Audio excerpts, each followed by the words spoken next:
The conference room buzzed with tension as Amanda stared at the termination letter trembling in her hands. The sterile white walls and harsh fluorescent lights seemed to close in around her, making it hard to breathe. Across the table, 3 executives from the newly merged company sat stiffly, their faces masks of corporate indifference. She had given 15 years of her life to this company, rising through the ranks from an entry-level position to become one of their most trusted senior managers. And now, just like that, they were cutting her loose. "You understand this is nothing personal," Mr. Thompson, the new CEO, said without meeting her eyes. "It's simply a restructuring decision following the merger." His words felt like shards of glass piercing her chest. Restructuring. The corporate euphemism for getting rid of people who didn't fit into their new vision. Amanda wanted to scream, to demand answers, but she knew it wouldn't change anything. Instead, she nodded numbly, collecting her belongings while trying to maintain what little dignity she had left. As she walked out of the building for the last time, her mind raced back to all those late nights spent working on projects that had saved the company millions. She remembered mentoring young employees, developing innovative strategies that had earned them industry awards. None of that mattered now. In the eyes of these new corporate overlords, she was just another number to be eliminated from their balance sheet. The weight of unemployment hit her like a freight train during her first week at home. Each morning, she would wake up at her usual 6 a.m., only to remember there was no office waiting for her. Her carefully structured routine crumbled into pieces. The silence of her apartment became deafening, amplifying every negative thought that crossed her mind. At night, sleep eluded her as anxiety about her future kept her tossing and turning. Financial worries began creeping in like unwelcome shadows. Her mortgage payments loomed large, and the reality of losing her health insurance gnawed at her peace of mind. She found herself compulsively checking job boards, sending out dozens of applications each day, only to receive polite rejection emails or worse, no response at all. The professional network she had cultivated over years suddenly felt hollow. Former colleagues either avoided her calls or offered empty platitudes instead of real help. During one particularly difficult afternoon, Amanda caught her reflection in the bathroom mirror. The woman staring back looked unfamiliar, tired eyes sunken deep into dark circles, hair pulled back in a careless ponytail, wearing the same sweatpants she'd been living in for days. A wave of shame washed over her. This wasn't who she was supposed to be.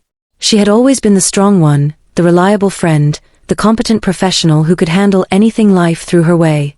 Now she felt like a failure, questioning every decision she had ever made. Her friends tried to rally around her, bringing over casseroles and offering encouragement. "You'll bounce back stronger," they assured her, but their words felt hollow against the concrete wall of her despair. Even her mother's weekly phone calls, filled with well-meaning advice, couldn't penetrate the fog of depression settling over her. Amanda found herself withdrawing from social activities, canceling plans, and spending hours staring blankly at the television, unable to muster the energy to do anything productive. The injustice of her termination burned hottest during these darkest moments. She hadn't been fired for poor performance or misconduct, she had been sacrificed on the altar of corporate politics. The new management team had swept in after the merger, determined to put their own stamp on the company, regardless of who got trampled in the process. They hadn't even taken the time to truly understand the organization they were taking over, dismissing years of institutional knowledge and experience without a second thought. What haunted Amanda most was the memory of how casually they had dismissed her contributions. During her exit interview, she had tried to explain the value she brought to the company, the relationships she had built with clients, the initiatives she had spearheaded. But her words had fallen on deaf ears, met with polite nods and empty promises of severance packages that felt more like hush money than fair compensation. The realization that her entire career could be so easily discarded left her questioning everything she believed about loyalty, hard work, and merit in the corporate world. One rainy afternoon, as Amanda sifted through old work documents stored on her laptop, something caught her eye. It was a file labeled Employment Contract, Original. Her fingers hovered over the mouse, hesitating before clicking. As the document opened, a particular clause jumped out at her, one she had forgotten about until now. Section 15b, buried deep in the legal jargon, explicitly stated that any termination within 5 years of a merger required a special review by an independent arbitration panel. More importantly, it specified substantial financial penalties for wrongful termination. Her heart began racing as she read through the details. The clause had been added during a particularly contentious negotiation period years ago, when the company had been desperate to retain top talent. At the time, it had seemed like just another standard contract provision, but now it took on monumental significance. The new management team, in their rush to streamline operations, had clearly overlooked this critical detail. They had terminated her without following the proper procedures, thinking they were merely cutting costs. Amanda's hands trembled as she printed out multiple copies of the contract. She remembered signing it in the presence of both company lawyers and her own attorney, ensuring its legitimacy. The implications were staggering. If she could prove that her termination violated this clause, not only could she potentially reclaim her position, but the company might face severe financial consequences. The numbers involved, running into millions, weren't just theoretical figures. They represented years of hard-earned profits that the company would be forced to surrender. But pursuing this course of action meant stepping into uncharted territory. Amanda knew she couldn't navigate these waters alone. She needed someone who understood corporate law inside and out, someone who could help her leverage this discovery effectively. Her mind immediately went to Daniel Chun, a former colleague who had transitioned into corporate litigation. Though they hadn't spoken in years, she remembered his sharp legal mind and unwavering integrity. Picking up her phone, she dialed his number, her heart pounding with a mixture of hope and fear. "Daniel? It's Amanda," she began, her voice cracking slightly. "I need your help with something important."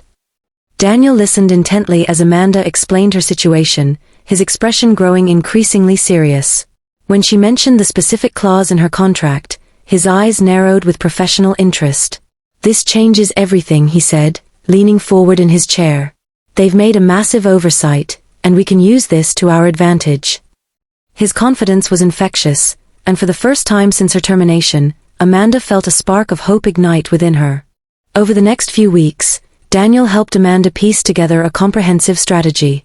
They gathered years' worth of performance reviews, project documentation, and client testimonials that showcased her value to the company. Every email, every memo, every presentation slide became potential evidence in their case. Daniel worked tirelessly, poring over legal precedents and corporate policies, building a watertight argument that would withstand even the most aggressive defense tactics. The preparation process was grueling but cathartic. For every hour Amanda spent organizing documents, she felt a little more control returning to her life. Memories of past achievements transformed from sources of bitterness into weapons in her arsenal. The marketing campaign she had launched that increased company revenue by 40%? Documented. The crisis management plan she developed that saved the company from a major PR disaster? Verified. Each success story became a brick in the foundation of their case. Their breakthrough came when Daniel discovered internal communications between the new management team. In their haste to implement cost-cutting measures, they had openly discussed bypassing traditional termination protocols. These emails, combined with Amanda's original contract, created an ironclad argument for wrongful termination. "This isn't just about you anymore," Daniel explained one evening as they reviewed their findings. "This is about holding corporate power accountable. If we win this, it could set a precedent for how companies handle mergers and acquisitions moving forward." As they finalized their preparations, Amanda found herself transforming. The defeated woman who had spent weeks wallowing in self-pity was gone, replaced by someone stronger, more determined. Every late night spent reviewing documents, every strategic discussion with Daniel, every moment of doubt overcome, all of it contributed to rebuilding not just her case, but her sense of self-worth. The corporate world had tried to discard her, but she was ready to show them exactly what they had underestimated. The morning of the arbitration hearing arrived with a heaviness that pressed against Amanda's chest. She stood outside the conference center, watching as executives from both companies filed in, their expensive suits and confident strides a stark contrast to the turmoil she had endured. Daniel placed a reassuring hand on her shoulder, sensing her hesitation. "Remember," he whispered, "this isn't just about winning. It's about justice." Inside, the atmosphere crackled with tension. Representatives from both sides occupied opposite ends of the long conference table, their expressions carefully neutral but their eyes betraying nervous anticipation. The arbitrator, a distinguished-looking woman with silver-streaked hair, presided from the head of the table, her presence commanding respect and order. Amanda took her seat beside Daniel, feeling the weight of everyone's gaze upon her. When her turn came to present, Amanda rose slowly, her legs steadying beneath her. She began speaking, her voice initially soft but gaining strength with each word. The transformation was remarkable, the woman who had once questioned her worth now commanded the room with quiet authority. She spoke not just of legal technicalities but of human impact, weaving her personal story into the broader narrative of corporate responsibility. Daniel watched with pride as she skillfully presented their evidence, connecting the dots between the company's actions and their violation of contractual obligations. The opposing counsel attempted to deflect and minimize, raising procedural objections and questioning the relevance of certain documents. But Amanda, guided by Daniel's subtle cues, remained focused and composed. She countered each argument with precision, drawing upon the extensive preparation they had undertaken. The arbitrator's pen moved steadily across her notepad, capturing every crucial detail of the unfolding drama. As the hearing progressed, the emotional toll became evident. Memories Amanda thought she had processed resurfaced with renewed intensity: the humiliation of her termination, the isolation of unemployment, the struggle to rebuild her life. Yet these feelings now fueled her resolve rather than consumed her. She noticed some of the younger executives shifting uncomfortably in their seats, perhaps recognizing themselves in her story. Others maintained their corporate armor, but the cracks were beginning to show in their carefully constructed facades. The battle wasn't just legal, it was deeply personal. With each passing hour, Amanda realized she was fighting for more than just compensation or reinstatement. She was challenging an entire system that valued profit margins over people, that treated loyalty and experience as expendable commodities. The conference room had become a microcosm of the larger corporate world, where decisions made behind closed doors affected real lives in profound ways. When the lunch break finally arrived, Amanda stepped outside, breathing in the crisp autumn air. She felt drained yet strangely exhilarated. The fight wasn't over, far from it, but she had found something she hadn't expected: purpose. Regardless of the outcome, she knew she had already achieved something significant. She had stood up, faced her fears, and demanded to be heard. And somewhere along the way, she had rediscovered the strength she never knew she possessed. As the hearing resumed after lunch, the room seemed to pulse with a new kind of energy. The morning's arguments had set the stage, but now it was time for the final push, where every word carried weight and every piece of evidence could tip the scales. Amanda felt the stakes pressing down on her, yet she also felt an unshakable clarity. This wasn't just about her anymore, this was about proving that people mattered more than profit margins. Daniel took the lead again, walking the arbitrator through their most compelling exhibits. He presented emails from the new management team discussing how legacy employees were expendable after the merger, a chilling phrase that sent a ripple through the room. Then came the performance reviews, glowing assessments signed by senior leaders who now sat across the table, pretending not to notice. Each document landed like a stone in a pond, sending shockwaves through the carefully constructed defenses of the opposing counsel. Amanda watched as cracks began to form in their polished facade. Mr. Thompson, the CEO who had delivered her termination so coldly weeks ago, shifted uncomfortably in his seat. His confident demeanor faltered when Daniel quoted him verbatim from one of those internal emails: "We need to cut ties quickly, even if it means bending some rules." The arbitrator raised an eyebrow, jotting something down without looking up. But the turning point came when Amanda herself was called back to the stand. The opposing counsel tried to paint her as someone clinging to the past, unwilling to adapt to change. They suggested she hadn't been terminated because of the merger but because she was no longer needed, a relic of a bygone era. It was a low blow, meant to undermine her credibility, but instead, it ignited a fire within her. "I'm not here because I can't move forward," Amanda said, her voice steady despite the fury building inside her. "I'm here because they didn't respect the rules they agreed to follow. They didn't respect me. And let me be clear, this isn't just about me. How many others have been treated the same way? How many hard-working people have been discarded without a second thought?" Her words hung heavy in the air, silencing the room. For a moment, there was nothing but the sound of pens scratching against paper as the arbitrator documented every syllable. Amanda caught glimpses of nods from the younger executives sitting quietly at the periphery, those who might have once looked up to her, or feared becoming her. She realized then that this fight wasn't just personal, it was universal. Every employee watching silently understood what was at stake. The opposing counsel scrambled to regain control, attempting to redirect the conversation toward technicalities. But Daniel anticipated their moves, countering each argument with precision. When they questioned the validity of certain clauses in Amanda's contract, he produced correspondence between legal teams confirming its legitimacy. When they argued that the financial penalties outlined in Section 15B were excessive, he cited case law where similar clauses had been upheld and enforced to the letter. By late afternoon, exhaustion settled over everyone like a thick fog. The tension was palpable, a living thing that filled the room and made it hard to breathe. Yet Amanda remained laser-focused, her mind racing ahead to anticipate the next move. She knew the end game was near, but she also knew better than to relax too soon. One misstep could undo everything they'd built. Finally, the arbitrator called for closing statements. As Daniel stood to speak, Amanda felt a lump rise in her throat. In that moment, she saw not just her lawyer but a partner who had believed in her when she couldn't believe in herself. His words were measured, powerful, and impossible to ignore. "This case isn't just about breach of contract," he concluded. "It's about accountability. About reminding corporations that behind every decision are real people whose lives are affected. Justice demands we hold them to their promises." When it was Amanda's turn, she rose slowly, her heart pounding in her chest. She didn't prepare a speech, she simply spoke from the depths of her soul.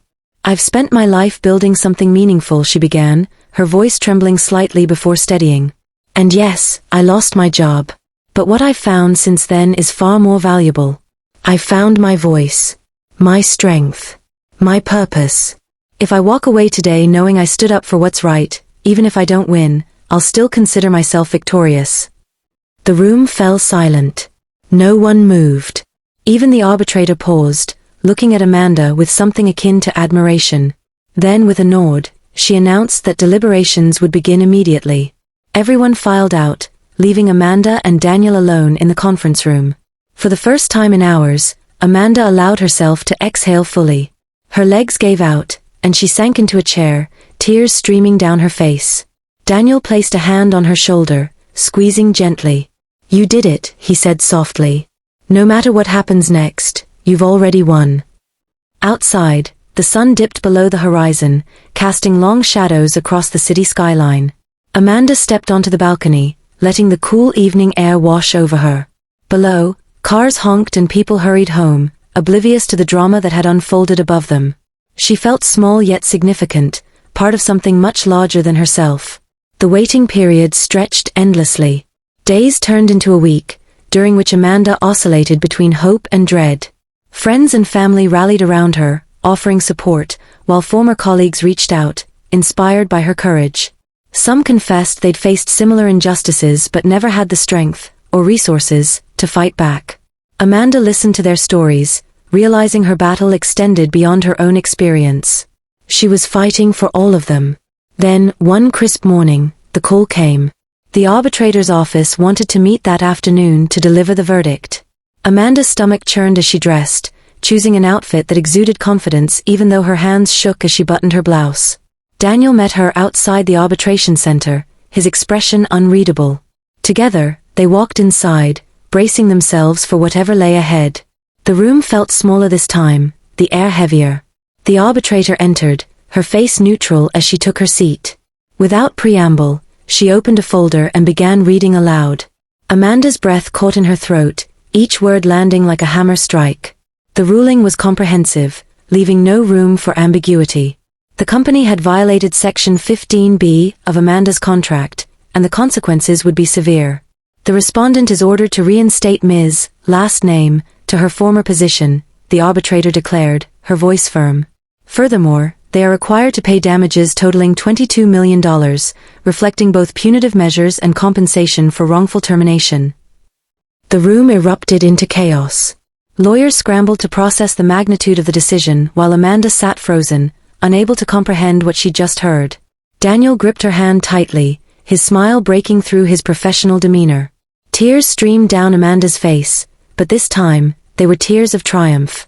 As the reality sank in, Amanda realized this victory wasn't just hers, it belonged to anyone who had ever been dismissed, underestimated, or silenced. It was a reminder that justice, though slow, could still prevail. And as she stood to leave the room, head held high, she knew her journey was only beginning. The weeks that followed were a whirlwind of change.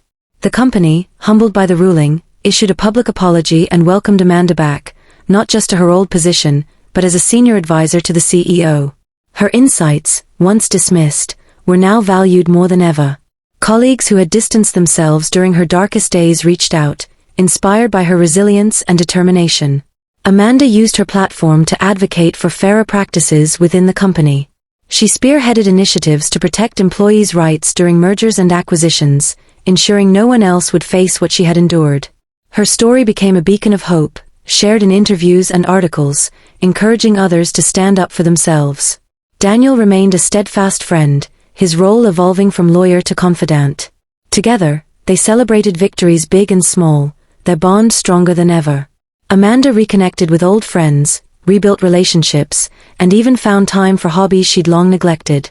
On a crisp autumn evening, Amanda stood on her balcony, gazing at the city lights.